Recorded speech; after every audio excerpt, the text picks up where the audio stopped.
আর কি বানাচ্ছে? সকাল থেকে একটা ঠান্ডার বৃষ্টি পড়েছে। কি বানাচ্ছ মাম এগুলো? আলুর পরোটা বানাচ্ছি।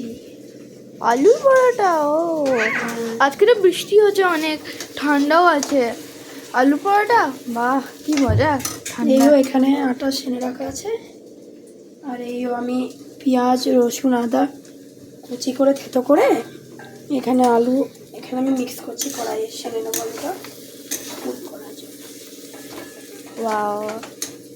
এত বৃষ্টি সারাদিন, সকাল 9টা থেকে বৃষ্টি শুরু হয়েছে, এখনো পর্যন্ত বৃষ্টি কমে। 9:30 ভালো আলু পরোটাই বানিয়ে নিই আজকে। হয়ে গেছে, এবারে আলুটা সেনে এবারে পুরো করে আলু বানাবো পরোটা। আলু থেকে কি সুন্দর একটা গন্ধ বেরিয়েছে, কি সুস্বাদু লাগছে। অনেকটা চপের আলুর মতো আমি করেছি। এবারে আলু পরোটাটা অন্য সময় আলাদা করে বানাই, এবার একটু মানে ভেজে বানালাম আলুটা সেদ্ধ করে, চপের মশলার মতো।